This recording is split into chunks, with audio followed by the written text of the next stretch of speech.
الأصول الثلاثة وأدلتها لإمام الدعوة الشيخ محمد بن عبد الوهاب ابن سليمان التميمي.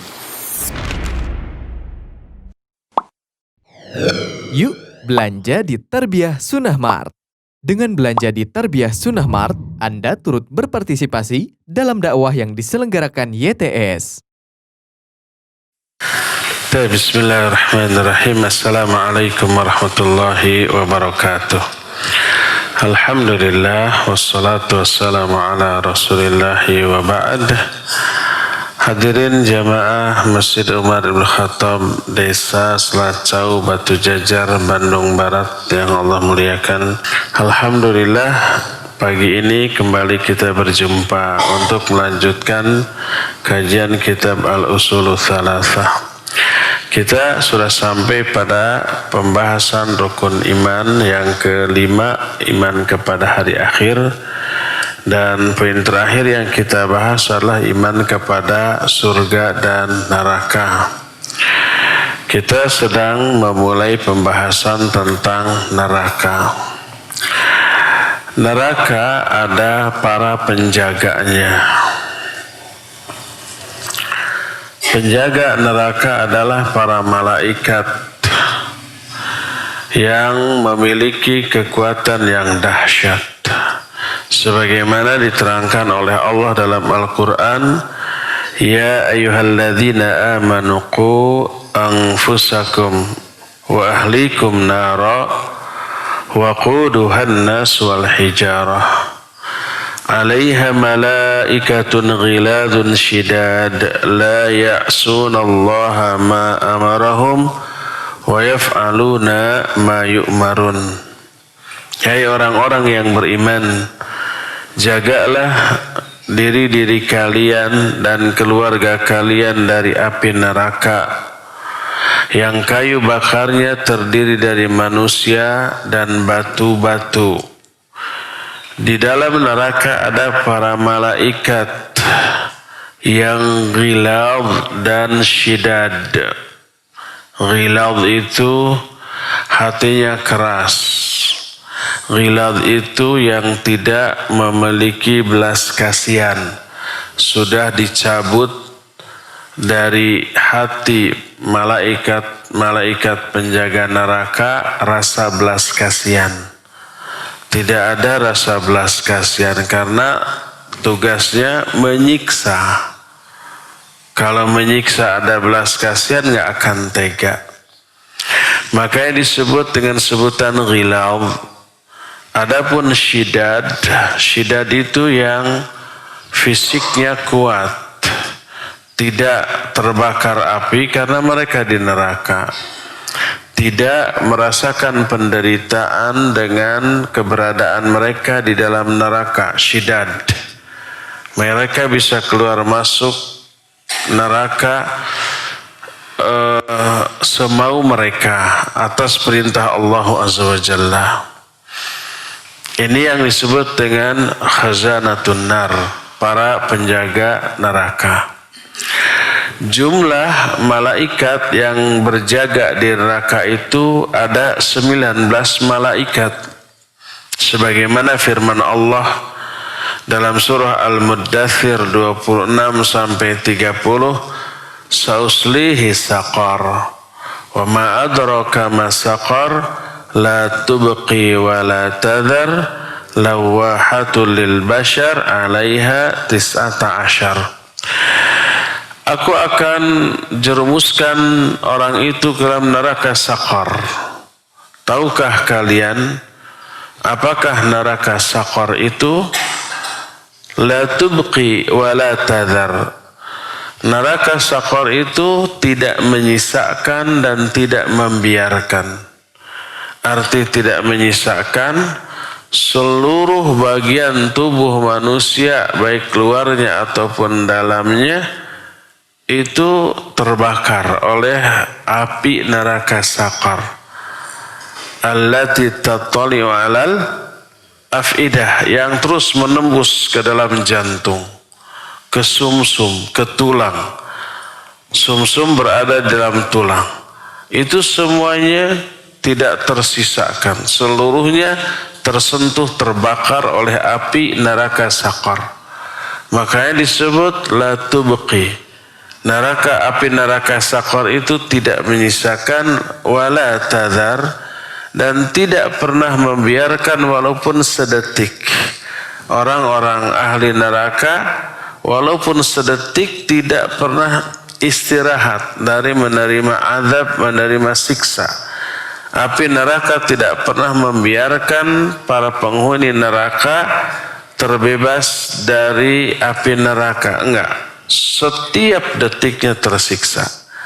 La tubqi wa la tadhar, lawahatul bashar, yang membakar kulit manusia, alaiha tis'ata asyar, dan di atas neraka Saqar itu ada 19 malaikat. Kok sedikit, tidak banyak? Bukankah penghuni neraka itu sangat banyak, mungkin miliaran atau bahkan triliunan? Sampai orang-orang yang nanti pada hari kiamat gitu kan, kok dijaganya oleh sedikit malaikat, 19 malaikat saja. Dan ini yang menyebabkan orang-orang kafir terfitnah. Makna terfitnah itu tertipu. Orang-orang kafir menyangka kalau sedikit berarti bisa dikalahkan nanti malaikat. Cuma 19. Sedangkan orang-orang kafir penghuni neraka amat sangat banyak. Dikalahkan saja sudah diserang, diserbu, nanti keluar dari api neraka. Mereka tidak terfikir bahwa satu malaikatnya saja tidak mungkin bisa dikalahkan oleh seluruh manusia dan jin di alam jagat raya ini. Apalagi ini 19. Maka tertipulah orang-orang kafir dengan jumlah 19 ini. Dan Allah menyatakan dalam Al-Quran, dalam surah Al-Muddathir 31-nya, wa ma ja'alna ashaban nari illa malaikah wa ma ja'alna iddatahum illa fitnatan lilladzina kafaru. Kata Allah, tidaklah kami jadikan para penjaga neraka itu kecuali dari kalangan para malaikat, dan tidaklah kami jadikan jumlah mereka yang sedikit kecuali sebagai fitnah bagi orang-orang kafir. Jumlah yang sedikit itu 19.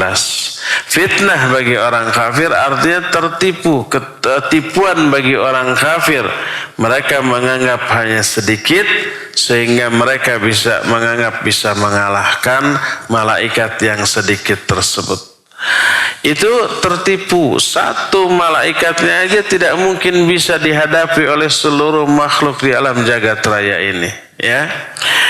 Berkata Imam Ibn Rajab Al-Hambali rahimahullah ketika menerangkan ayat ini, kata Imam Ibn Rajab, wal masyhur bainas salafi wal khalaf anna al-fitnata innama ja'at min haitsu dzikru adadil malaikah alladzina igtarra al-kuffar biqillatihim wa dhannu annahum yumkinuhum mudafa'atahum wa mumana'atahum wa lam ya'lamu anna kulla wahidin minal malaikah la yumkinul basharu kulluhum muqawamatahu wa haula'il malaikah humul ladzina sammahumullahu bi khazanati jahannam fi qawlihi wa qala alladhina fin nari li khazanati jahannam ud'u rabbakum yukhaffif anna yawman minal azab.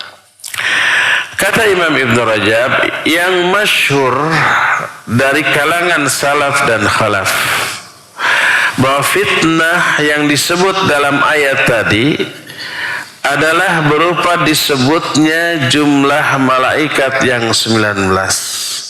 Orang-orang kafir tertipu dengan sedikitnya jumlah. Mereka menyangka bahwa mereka bisa mengalahkan para malaikat yang 19 itu. Mereka tidak sadar bahwa setiap satu malaikatnya saja tidak mungkin bisa dikalahkan oleh seluruh manusia yang ada di alam jagat raya ini. Para malaikat itulah malaikat-malaikat yang oleh Allah disebut dengan khazanah jahannam. Khazanah itu para penjaga yang ditugaskan di neraka jahannam, yang Allah terangkan dalam surah Ghafir ayat 49, wa qala alladziina finnar li khazanati jahannam. Berkatalah para ahli neraka jahannam kepada para malaikat penjaga jahannam, ud'u rabbakum yukhaffif anna yawman minal adzab. Kata para ahli neraka kepada malaikat penjaga neraka, berdoalah kalian kepada Allah, mintakan oleh kalian kepada Allah agar Allah meringankan sedikit saja dari azab yang menimpa kami sekarang ini. Ya. Ayat-ayat tadi menjelaskan bahwa di neraka ada para penjaga yang terdiri dari para malaikat, jumlahnya 19 malaikat. Lalu para ulama ikhtilaf, apakah yang dimaksud 19 malaikat ini 19 personal malaikat atau 19 rombongan malaikat atau kelompok malaikat. Mungkin satu kelompoknya amat sangat banyak, dipimpin oleh satu malaikat. Jadi ada 19 golongan malaikat yang menjaga neraka dengan tugas yang berbeda antara satu dengan yang lainnya. Nah, inilah yang diikhtilafkan oleh para ulama tentang 19 malaikat. Sebagian ulama menyatakan ya, hanya 19 personal malaikat, yang lainnya lagi menyatakan 19 golongan malaikat, yang satu golongannya mungkin jumlahnya tidak terhitung saking banyaknya. Ya, inilah yang pertama. Kedua, di manakah tempatnya neraka? Apakah neraka itu matahari? Karena neraka kan api ya. Sedangkan matahari juga api yang luar biasa. Ke bumi yang kita tempati sekarang aja jaraknya lebih dari 1 juta kilometer gitu. Itu kalau tengah hari panasnya luar biasa. Apalagi kalau mendekat ke sana. Tak ada benda yang bisa mendekat ke matahari. Dari jauh saja sudah terbakar, apalagi kalau di matahari. Apakah matahari itu? Itulah neraka. Para ulama ikhtilaf tentang di manakah letaknya neraka. Sebagian ada yang menyatakan ada di bawah, bagian terbawah dari bumi ini. Sebagian lagi menyatakan ada di langit. Sebagian lagi tawakuf. Makna tawakuf adalah no comment. Tidak berkomentar, tidak berpendapat dengan mengatakan wallahu a'lam. Tidak tahu, karena apa? Allah tidak menerangkan dalam ayat. Nabi SAW juga tidak menjelaskan dalam hadis di mana letak neraka. Yang jelas neraka itu alam gaib. Alam gaib keberadaannya kita tidak ketahui di mana itu, ya. Dan antara alam neraka dengan alam dunia itu berbeda, alam yang tersekat, terhalang, yang menyebabkan tidak mungkin saling berhubungan. Sampai-sampai oleh Nabi SAW diterangkan tentang dahsyatnya neraka. Seandainya satu tetes air dari neraka menetes ke alam dunia ini, niscaya hancurlah seluruh alam jagat raya ini. Satu tetes. Bayangkan, apalagi umpami anginnya berhembus ke alam dunia, sudah hancur ini alam dunia ini. Menunjukkan beda alam,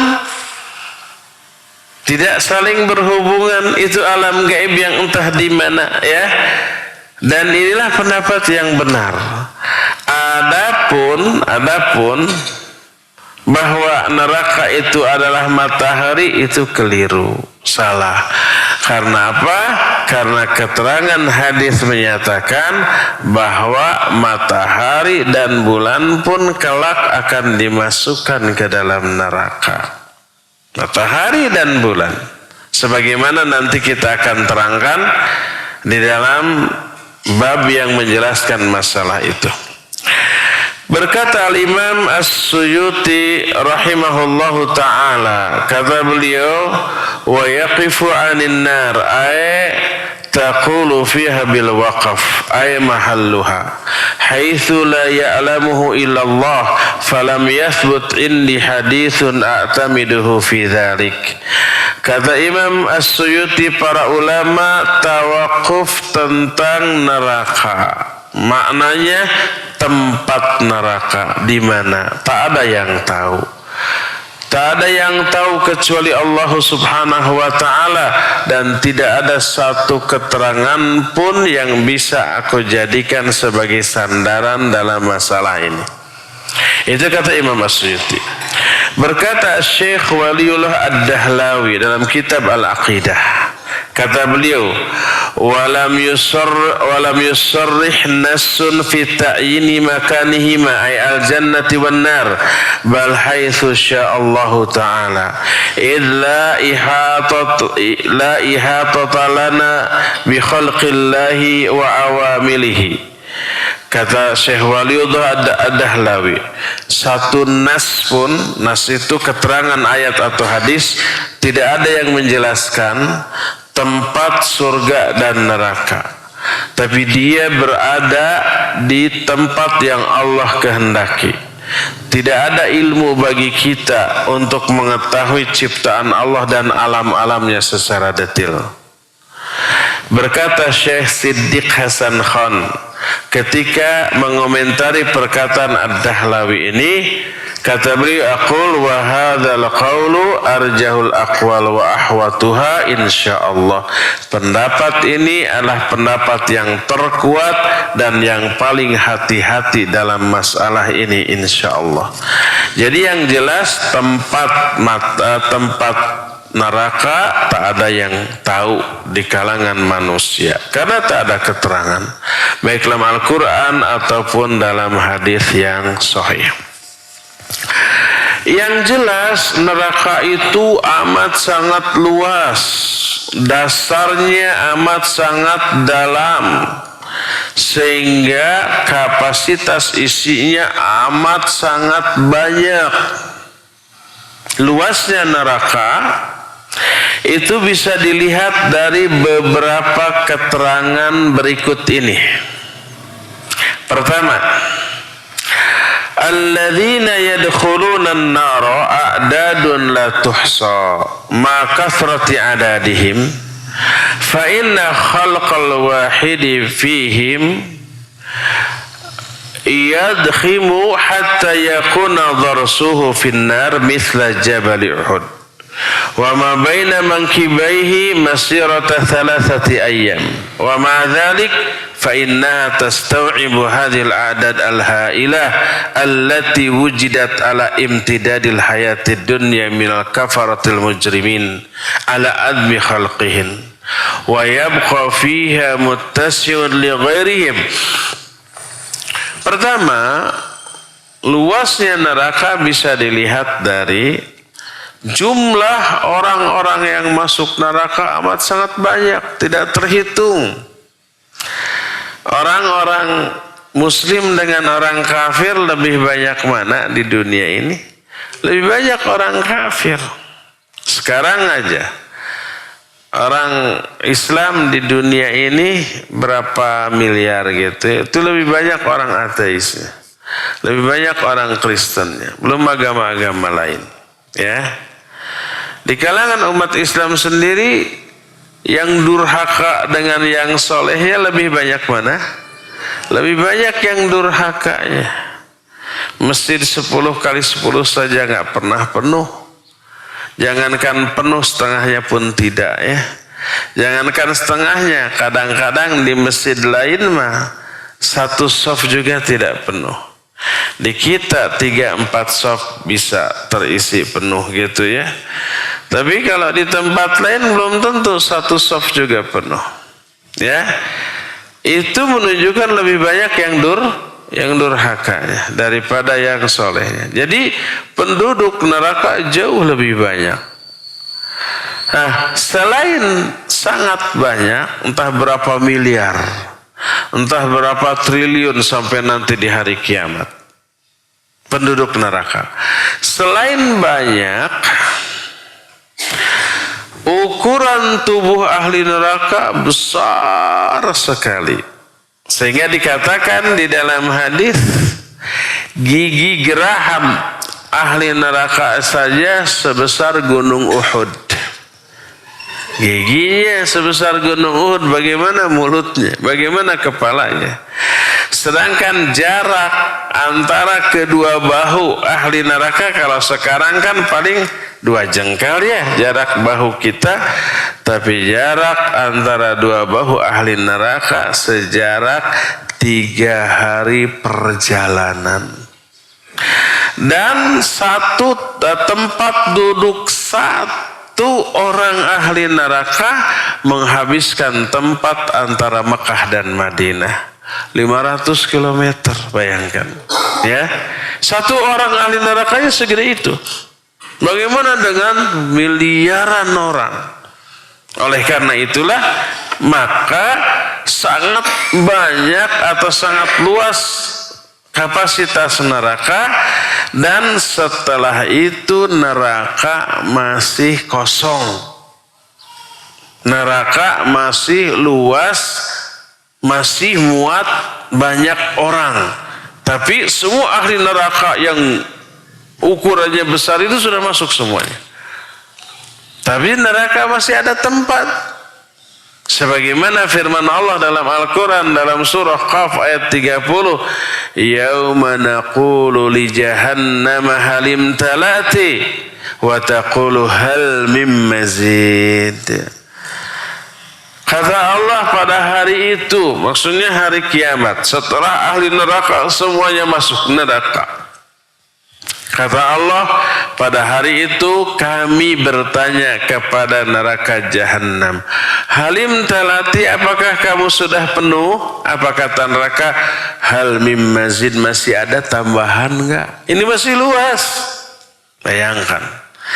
Berdasarkan hal itulah kita bisa membayangkan bagaimana luasnya api neraka, luasnya neraka, sampai jumlah para penghuni neraka banyak, ukuran mereka gede-gede, dan sekalipun demikian neraka masih kosong.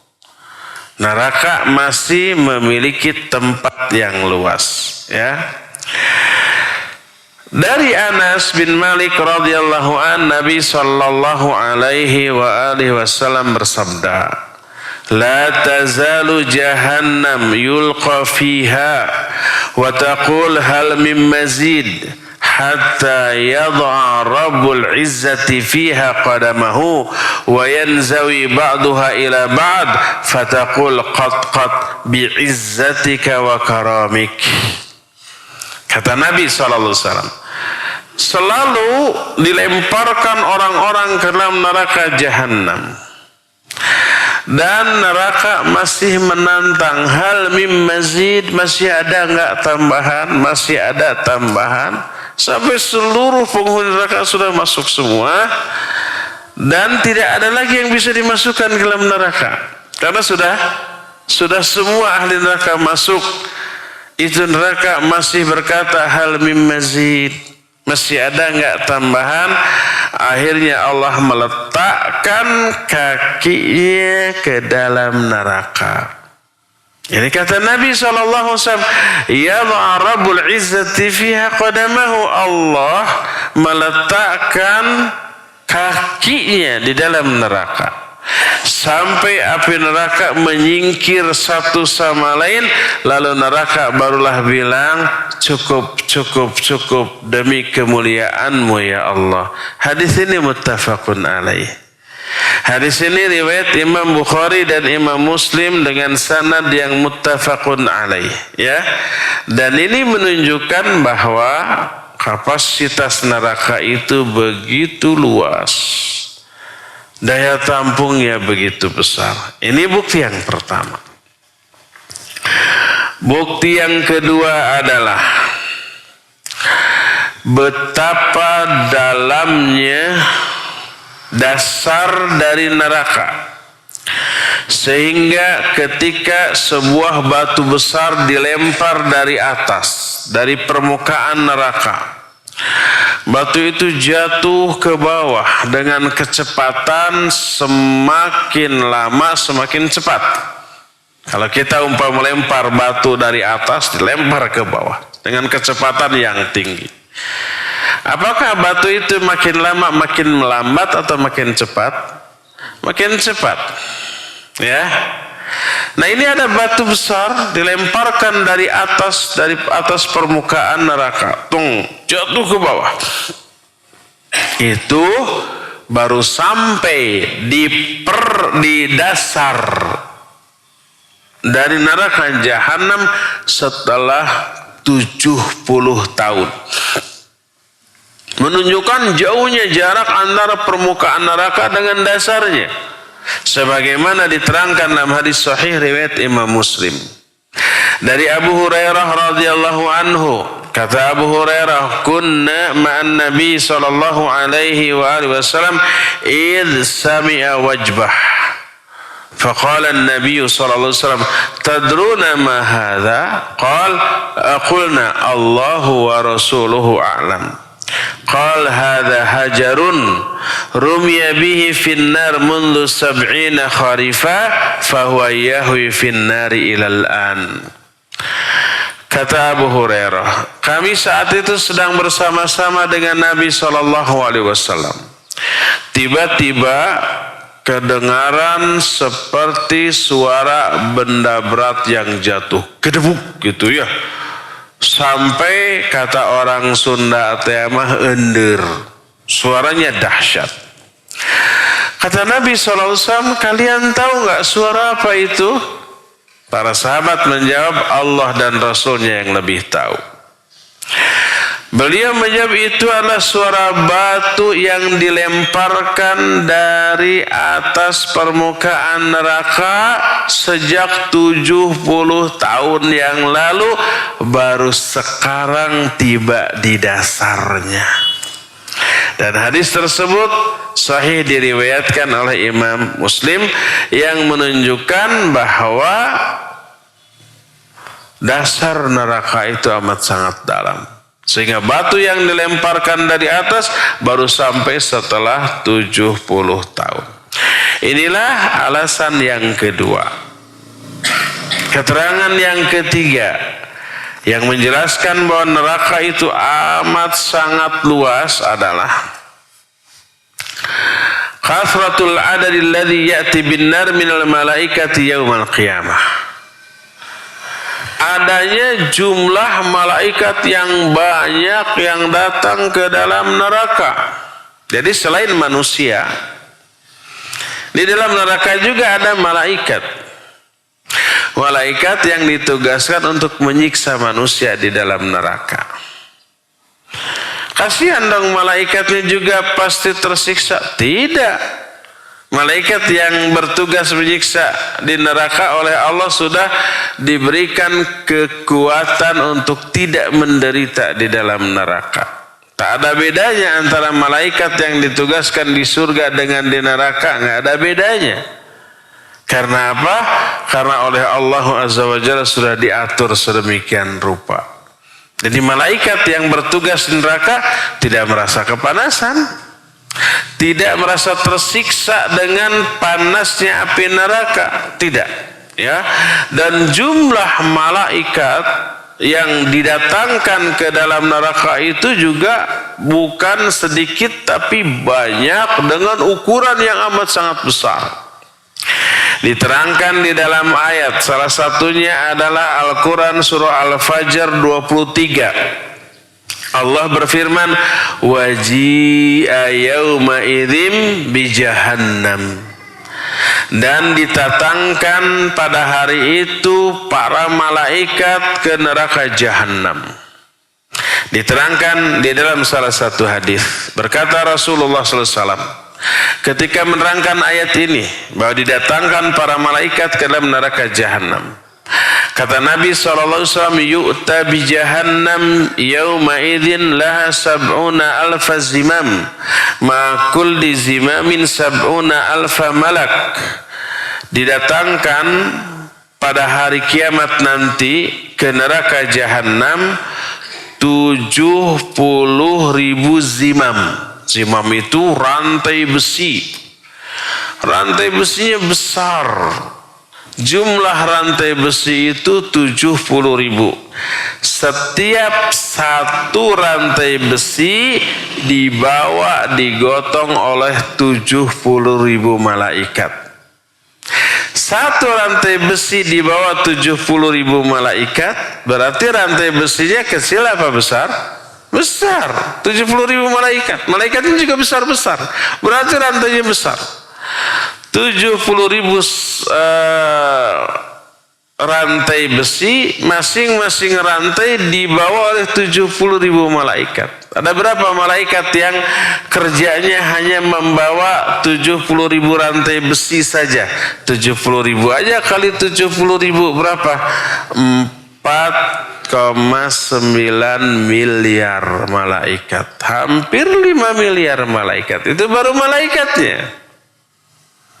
Dan itu hanya malaikat yang membawa rantai besi, belum malaikat yang lainnya, ya. Hadis tersebut diriwayatkan oleh Imam Muslim, diterima dari Abdullah bin Mas'ud radhiyallahu an. Kita bisa bayangkan betapa luasnya neraka, sampai-sampai penghuni amat sangat banyak, mungkin miliaran, mungkin triliunan manusia, ditambah dengan para malaikat yang banyak, ditambah ukuran mereka juga pasti gede. Kalau manusianya aja besar, ya, giginya aja sebesar Gunung Uhud, satu tempat duduknya saja sampai 500 kilo, itu manusianya. Apa mungkin malaikat yang menyiksanya kecil? Tidak mungkin. Pasti lebih gede lagi daripada orang-orangnya, ya. Jadi makhluk yang ada di neraka gede-gede, besar-besar, jumlahnya juga banyak, ditambah dengan alat-alat penyiksa yang juga besar. Dan walaupun demikian neraka masih belum penuh, ya. Ini keterangan atau bukti ketiga yang menjelaskan bahwa neraka itu amat sangat luas. Keempat, bukti keempat bahwa bahwa neraka itu amat sangat luas adalah makhluk-makhluk besar seperti matahari dan bulan dimasukkan juga ke dalam neraka. Sebagaimana diterangkan di dalam beberapa hadis.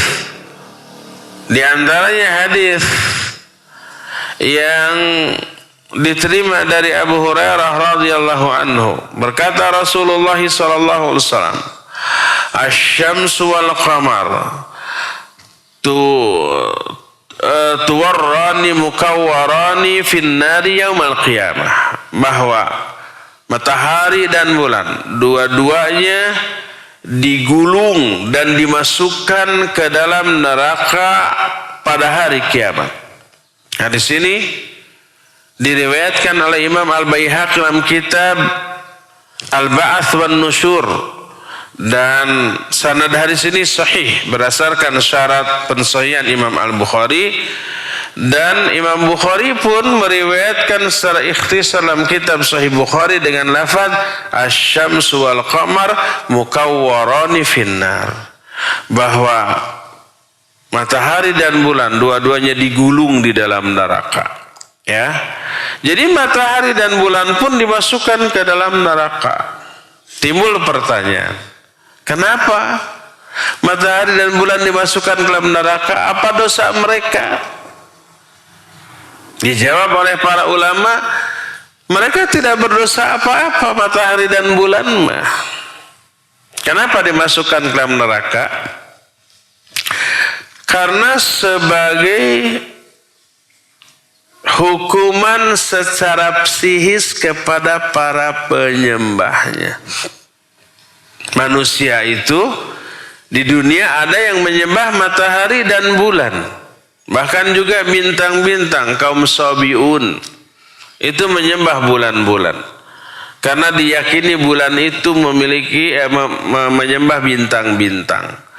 Karena diyakini bintang itu memiliki pengaruh kepada kehidupan di dunia ini, memberi pengaruh kepada harga-harga, kepada masalah ekonomi, membawa pengaruh kepada pergolakan politik di setiap negara, membawa pengaruh kepada rizki kita, membawa pengaruh kepada kehidupan pribadi setiap orang.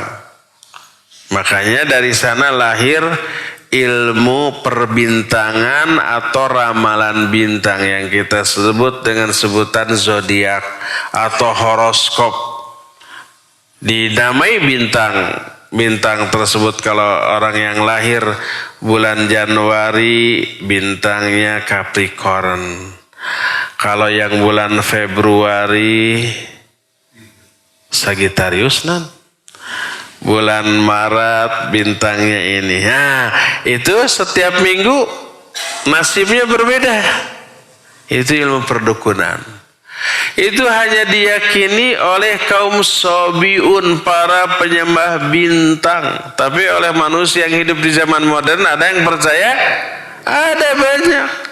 Banyak yang baca ramalan bintang. Haram, tidak boleh. Nggak boleh kita membaca ramalan bintang. Itu keyakinan kaum Sabi'un. Ya, ada juga yang menyembah matahari.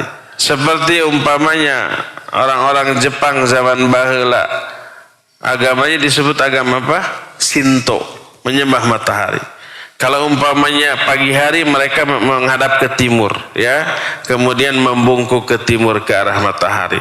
Kalau umpamanya sore hari mereka menghadap ke barat, kemudian karena pas mau tenggelam ke barat mereka membungkuk.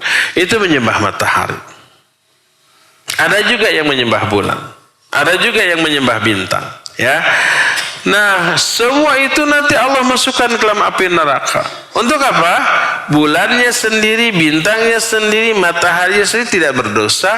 Dan walaupun mereka dimasukkan ke dalam api neraka, mereka tidak merasa tersiksa, tidak punya rasa karena mereka benda mati. Bahkan matahari itu sendiri panas. Api yang panasnya tidak ada bandingannya dengan apa yang ada di bumi yang kita tempati ini, ya. Jadi matahari, bulan dimasukkan ke dalam neraka bukan siksaan untuk mereka, tapi siksaan secara psikis bagi para penyembahnya. Matahari yang diagung-agungkan di dunia, ternyata masuk neraka bareng-bareng sama kita. Wah, itu secara psikis mereka terpukul perasaannya, ya. Nah, bayangkan matahari segede itu, bulan segede itu masuk ke dalam neraka. Jadi isi neraka itu matahari dan juga bulan. Juga manusia yang ukurannya gede-gede dan jumlahnya tidak terhitung. Ada juga malaikat yang jumlahnya amat sangat banyak tak terhitung, juga ukurannya besar-besar. Dan juga ada alat-alat siksa berupa rantai-rantai yang juga ukurannya besar. Tapi sekalipun demikian, neraka jahanam masih belum penuh, masih kosong. Itu semuanya menunjukkan amat sangat luasnya kapasitas neraka. Jadi kalau luas begitu khawatir, ya. Jangan-jangan naudzubillah, mudah-mudahan kita tidak memiliki coupling di sana. Semoga Allah menyelamatkan, menghindarkan kita dari azab neraka, dan semoga Allah memasukkan kita semua ke dalam surga ya. Inilah keterangan neraka ya. Cukup sampai di sini saja dulu keterangan tentang neraka. Insya Allah keterangan berikutnya tentang neraka akan kita lanjutkan di hari Senin yang akan datang. Kita masih punya sisa waktu untuk bertanya jawab. Kepada CP di studio dipersilakan memandu tanya jawab dengan pendengar dan pemirsa. Wa sallallahu ala nabiyina Muhammadin wa ala alihi wa sallam. Silakan CP. Syukran Ustaz atas materi yang disampaikan, dan kepada para pendengar dan pemirsa dimanapun antum berada. Baik, bagi para penelpon silakan yang akan menelpon ke nomor 0228686267 bisa melalui line telepon tersebut. Dan halo, assalamualaikum. Assalamualaikum Pak Ustaz. Iya. Assalamualaikum warahmatullahi Mau tanya di Dengan manakah Bapak siapa, di mana Bapak? Akan merupakan apakah goib betul? Apa pertanyaannya sih? Dalil yang menerangkan gigi penduduk neraka sebesar gunung Uhud, Ustaz. Dalil yang menerangkan bahwa Penduduk neraka giginya sebesar gunung Uhud. iya, tadi kan sudah diterangkan ya. Dalil bahwa giginya para penghuni neraka itu sebesar gunung Uhud kita sudah terangkan tadi. Hadisnya ada dan hadis tersebut sahih. Diriwayatkan oleh Imam Al-Hakim dalam kitab Al-Mustadrak dengan sanad yang sahih. Dan Al-Hakim mensahihkan itu, dan Imam Az-Zahabi menyepakati persahihatan yang dilakukan oleh Al-Hakim. Syekh Al-Albani juga ikut mensahihkan dalam kitab Silsilah Al-Hadits As-Sahihah ya. Jadi hadisnya ada. Kita tidak mungkin ngarang-ngorong sendiri tentang perkara gaib ya. Ada didasarkan pada hadis yang sahih. Silakan lagi. Ke pertanyaan melalui pesan singkat dari hamba Allah. Assalamualaikum Ustaz. Salam. Bolehkah saya selaku anak berdoa untuk ayah saya dengan doa sebagai berikut? Ya Allah, biarkanlah ayah hidup kalau memang hidup itu lebih baik baginya, dan matikanlah beliau kalau memang kematian itu lebih baik baginya. Karena di usianya yang 60-an hidupnya masih susah diatur, senang melakukan amalan yang tidak dicontohkan Rasul, masih percaya sama wangsit, bahkan sekarang mulai merokok kembali. Dari hamba Allah. Silahkan Ustaz. Iya, barakallahu fiik. Mendoakan diri sendiri atau berdoa untuk orang lain dengan isi doa menyerahkan kepada Allah mana yang lebih baik, itu dibolehkan. Sebagaimana sabda Nabi SAW, bahwa janganlah kalian meminta mati. Janganlah kalian berdoa minta mati kepada Allah. Ya. Terus kata Nabi, wa in kunta fa'ilan, kalau kamu mau tidak mau harus berdoa seperti itu, maka katakanlah Allahumma ahyini in kanatil hayata khairali wa tawaffani in kanatil wafat khairali. Maka lebih baik berdoa, ya Allah, hidupkan aku atau panjangkan hidupku kalau kehidupan itu lebih baik bagiku, dan wafatkan aku kalau wafat ini lebih baik bagi diriku. Nabi SAW mengajarkan doa tersebut, dibolehkan baik untuk diri sendiri ataupun untuk orang lain. Ya, kalau umpama ada orang lain, orang tua kita, kemudian orang tua kita itu bedegong. Apa bedegong itu? Bader. Bader itu durhaka, sholat tidak, aku muslim, pekerjaannya dosa dan maksiat. Kemudian pekerja keyakinannya kedukun, percaya kepada wangsit. Ya, apakah lebih baik didoakan kematian? Jangan. Kalau mati dalam keadaan demikian durhaka, nanti matinya dalam keadaan su'ul khatimah. Lebih utama kita doakan hidayah. Ya Allah berikan hidayah, bukakan pintu hati ayah saya untuk menerima hidayah-Mu dan wafatkan beliau dalam keadaan husnul khatimah. Nah, itu jauh lebih baik daripada ya Allah kalau kematian lebih baik matikan, kalau kehidupan lebih baik hidupkan. Karena apa? Kalau umpama mati sekarang jelas buruk ya. Karena mati dalam keadaan durhaka. Jangan dulu didoakan kematian. Jadi kalau umpamanya doa tadi ya Allah wafatkan dia kalau wafat lebih baik, dan hidupkan panjangkan kalau usia panjang lebih baik. Kalau kita tidak tahu mana yang lebih baik bagi dia, contoh nih, orang tua sakit-sakitan, kita tidak tahu apakah orang tua kita lebih baik wafat sekarang atau lebih baik disembuhkan lagi. Kita nggak tahu mana yang lebih baik. Kondisi orang tua mau mati sekarang mau mati nanti sama, dia masih suka ibadah ya, ibadahnya benar. Tapi kalau dibiarkan hidup lama menderita karena penyakitnya, kita tidak tahu mana yang lebih. Boleh kita doakan ya Allah wafatkan orang tua saya kalau wafat sekarang lebih baik, tapi panjangkan usianya kalau panjangnya usia lebih baik. Dengan panjang usia ibadahnya lebih bertambah umpamanya ya. Boleh. Tapi kalau orang tua durhaka, kita tahu kalau wafat sekarang pasti baik apa buruk? Buruk.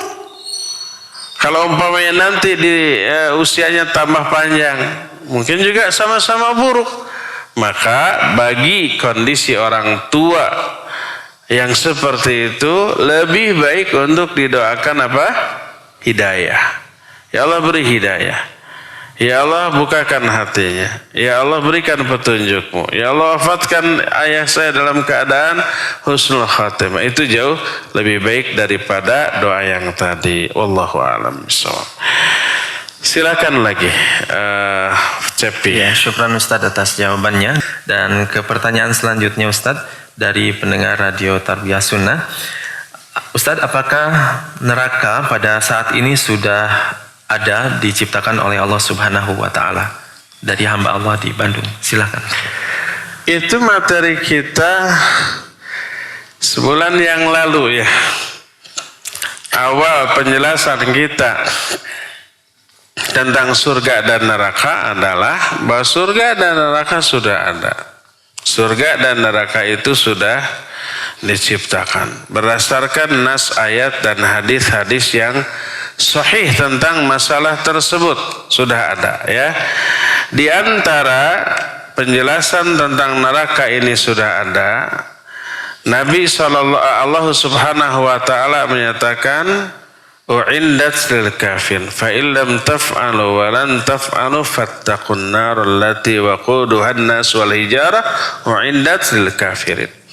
Jadi neraka itu sudah disiapkan bagi orang-orang kafir ya. Ketika Nabi SAW Isra Mi'raj, beliau melihat ke dalam surga dan ke dalam neraka. Kemudian beliau menyatakan, aku melihat kebanyakan penghuninya kelak adalah para wanita. Dan itu sudah menunjukkan sudah ada. Nabi SAW juga ketika sholat gerhana, beliau ditampakkan kepada beliau surga dan neraka. Ketika umpama sholat, tiba-tiba beliau maju sambil mengulurkan tangannya seperti mau meraih sesuatu. Tiba-tiba beliau mundur ke belakang secara cepat seperti ketakutan. Seusai sholat, para sahabat bertanya, kata Nabi SAW dulu, tadi ketika aku sholat, aku melihat surga dan aku melihat buah-buahan.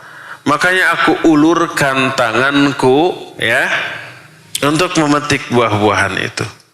Tiba-tiba diperlihatkan kepadaku neraka, makanya aku mundur. Nah, ini semua menjadi dalil bahwa surga dan neraka itu sudah ada dan sudah diciptakan. Wallahu a'lam bishawab. Silakan lagi. Baik, syukran Ustaz atas jawabannya. Baik, halo. Halo, Assalamualaikum. Halo, assalamualaikum. Waalaikumsalam. Assalamualaikum warahmatullahi wabarakatuh. Iya, silakan Bapak dari mana? Halo. Dari siapa di mana Bapak? Assalamualaikum Pak Ustadz. Waalaikumsalam warahmatullahi wabarakatuh. Halo.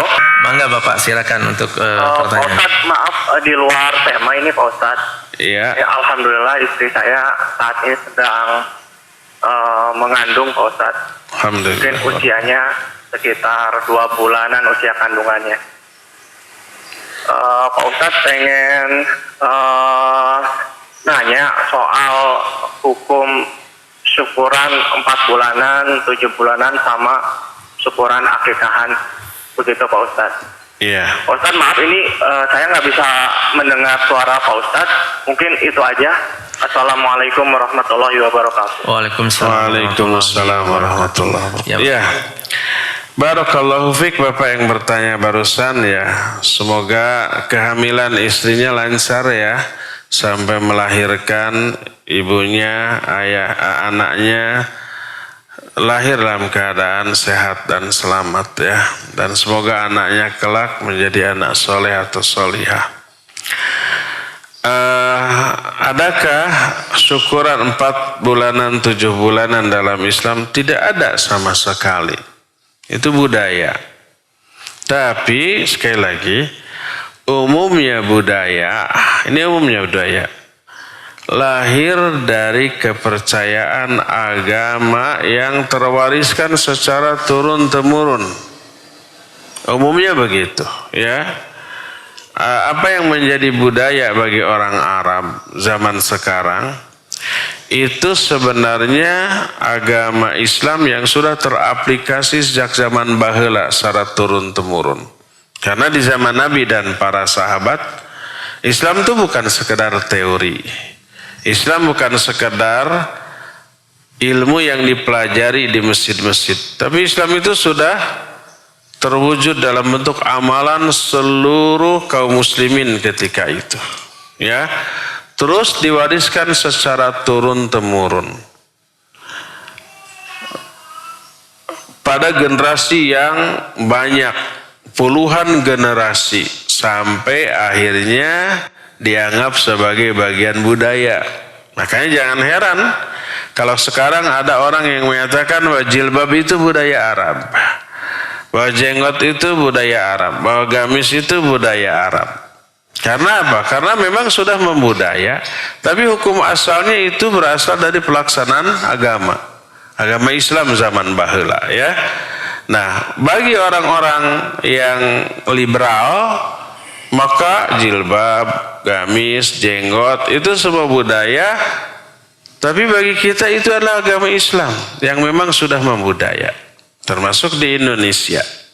Apa yang sudah menjadi budaya di Indonesia dahulunya adalah bagian dari kepercayaan agama nenek moyang kita zaman baheula. Agama nenek moyang kita apa? Di Indonesia Hindu, Buddha atau animisme dan dinamisme. Animisme, dinamisme itu kepercayaan kepada ruh-ruh yang sudah mati, kepercayaan kepada benda-benda yang dianggap bertuah, yang dianggap sakti, yang dianggap barang-barang pusaka. Ya. Nah itu turun-temurun sampai kepada hal yang berkaitan dengan kehamilan, berkaitan dengan melahirkan, berkaitan dengan nyawa seperti itu. Nah, itu semuanya menjadi budaya, tapi asalnya adalah keyakinan agama nenek moyang kita. Dan banyak apa yang sudah menjadi budaya ini yang berbau syirik, karena memang berasal dari agama nenek moyang kita zaman baheula. Ya. Sampai kepada taraf tatoyur. Tatoyur itu ramalan-ramalan kesialan. Seperti kalau umpamanya ada burung sweet uncuing, itu tandanya akan ada orang yang mati. Kalau umpamanya ada bebence, itu tandanya ada pencuri. Kalau umpamanya ada kupu sirama-rama, tandanya akan ada tamu gitu ya. Itu budaya yang sudah berurat akar yang awalnya berasal dari keyakinan agama nenek moyang kita. Mengamalkan dan meyakininya berbahaya karena mengandung unsur syirik, unsur kepercayaan kepada agama-agama lain, ya. Maka tidak boleh berpegang teguh kepada budaya yang tidak dikuatkan oleh agama Islam, ya. Berdasarkan hal itulah maka syukuran 4 bulan, 7 bulan dari kehamilan itu budaya, tapi berasal dari agama nenek moyang kita. Itu ada filosofinya, ada keyakinan-keyakinan yang berbau syiriknya. Adapun dalam ajaran Islam tidak ada ritual tertentu, usia 4 bulan, usia 7 bulan dan seterusnya, ya. Apalagi yang 4 bulan itu ritualnya harus ada buah apa yang kecil yang merah 5 seperti itu kan. Itu tidak semata-mata ditetapkan buah tersebut kalau nggak ada filosofinya, kalau nggak ada pertimbangan dari agama nenek moyang kita zaman dahulu, ya. Maka tidak boleh untuk kita laksanakan. Yang kita pegang teguh hanyalah ajaran Islam, ya. Kalau Islam yang mengajarkannya, mengamalkannya dapat pahala dunia dan akhirat. Tapi kalau budaya yang kita amalkan, siapa yang memberikan pahala? Kalau isi budaya itu ada yang bertolak belakang dengan Al-Quran dan As-Sunnah, dapat dosa, ya. Jadi tidak ada ritual apapun. Itu yang pertama selama masa kehamilan. Kedua, tentang akikah, ya ada. Akikah dilakukan pada hari ke-7 dari hari kelahiran sebagaimana sabda Nabi SAW, kullu ghulamin rahinatun bi aqiqatihi tudbahu li sabihi. Ini hadis sahih riwayat Imam Muslim. Setiap bayi masih tergade dengan akikah. Akikah itu disembelih pada hari ke-7-nya, ya. Akikah artinya menyembelih kambing karena kelahiran bayi. 1 kambing kalau wanita dan 2 kambing kalau bayinya laki-laki, ya. Setelah disembelih mau dipasak silakan, mau dibagi mentah seperti kurban boleh, dipasak, undang orang-orang boleh, dipasak, dibagi ke tetangga, dikirim juga boleh, gimana saja caranya, ya. Wallahu a'lam. Terakhir ya Cepi, ya. Baik. Syukran Ustadz atas jawabannya dan pertanyaan terakhir yang dapat kami sampaikan. Ustadz, saya takut mendengar penjelasan Ustadz barusan tentang neraka. Apakah takutnya akan neraka bisa memberikan pahala untuk saya, Ustadz? Silakan. Ya, takut neraka diperintahkan oleh Allah. Fattaqun nar, takutlah kamu ke dalam api neraka, ya. Kemudian rasa takut kepada api neraka yang mendorong kita untuk nangis, itu yang akan menyelamatkan kita dari api neraka. Berkata Rasul sallallahu alaihi wasallam, la yalijun nar man baka min khasyatillah.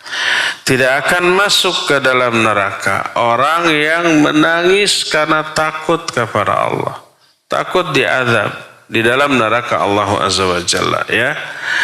Nah, rasa takut ke dalam neraka inilah yang akan mengerem kita dari berbuat dosa. Fa amma man khafa maqama rabbih wa nahan nafsa 'anil hawa fa innal jannata hiyal ma'wa. Siapa orang yang takut kepada neraka Allah, kemudian dia menahan dirinya dari hawa nafsu, maka surgalah tempat kembali dia. Wajib kita punya rasa takut terhadap azab neraka, dan adanya rasa takut ke dalam neraka ini sesuatu yang positif, yang baik, yang diperintahkan oleh Allah, yang bernilai ibadah, bernilai pahala, dan menjadi pengerem dari seluruh dosa dan kemaksiatan, ya. Ya, cukup sampai di sini, waktunya sudah habis. Insyaallah kita jumpa kembali Senin yang akan datang. Subhanakallahum bihamdik asyhadu an la ilaha illa anta astaghfiruka wa atubu ilaik. Walhamdulillahirabbil alamin. Wassalamualaikum warahmatullahi wabarakatuh.